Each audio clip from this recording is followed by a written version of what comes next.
Back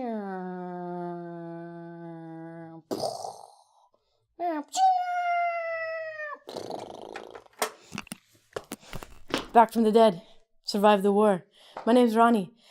I'm going to teach you something today that is very important in many countries of the world, probably including your country. It commemorates people who fought in the war, World War I, World War II. And what we're doing is we are respecting people who gave their lives for our freedom. Thanks, soldiers. Have you noticed that when you walk around in November, people are wearing red flowers or a red pin on their jackets?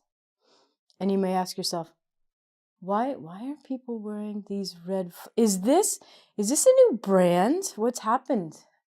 What has happened is Remembrance Day. Or if you are living in America, it's called Veterans Day. And in other countries of the world, it's called Armistice Day. This day is November 11th.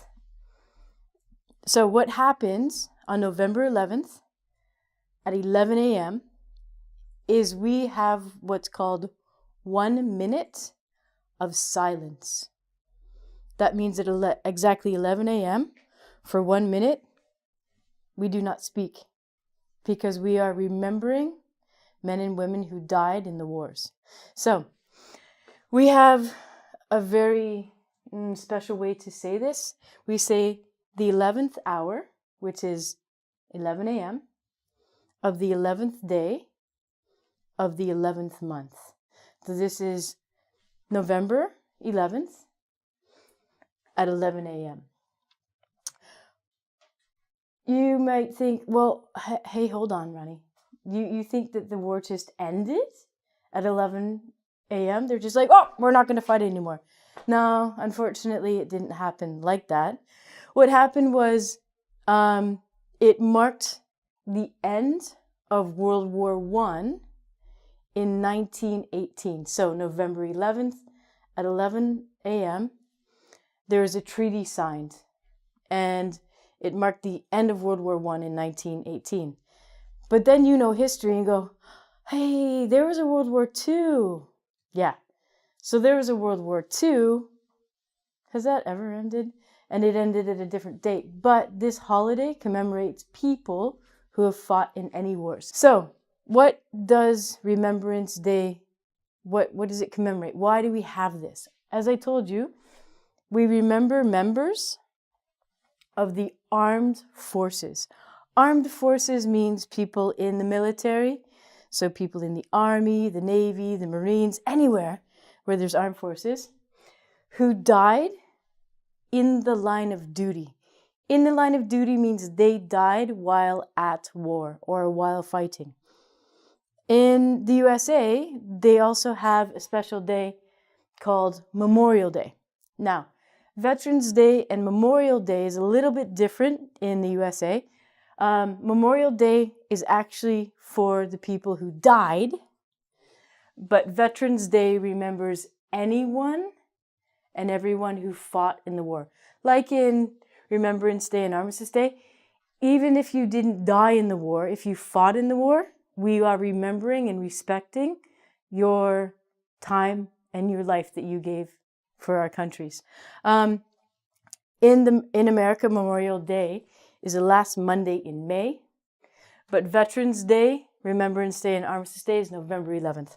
So you might still be thinking like, whoa, Ronnie, what? I'm so confused. November 11th, why are people wearing poppies? I don't get it.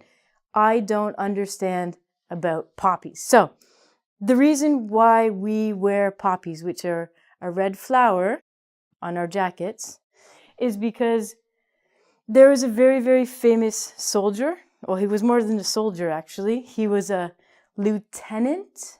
So this word is lieutenant colonel. And he was a doctor, and he was Canadian. He was a Canadian physician. He earned the rank of lieutenant colonel. His name is John McCrae. John McCrae wrote a really famous poem, probably a song, in Flanders Fields. Now, Flanders is a place in Belgium where there was a war. So what happens is the people who were in the war were buried in Flanders Fields. He wrote a poem. When I was in school, any school child in Canada has to recite the poem. In Flanders Fields where poppies grow, among the crosses row on row that mark our place. Bam! So what happened is he was talking about poppy fields that grew that marked the soldiers' graves. Another lady thought this is kind of cool and decided to use the poppy as the emblem or the symbol to represent brave men and women who fought in the wars. If Remembrance Day teaches us nothing to remember the people, how about we talk about not having wars? Let's try that for the next Remembrance Day. Until next time, we salute the troops. See you later.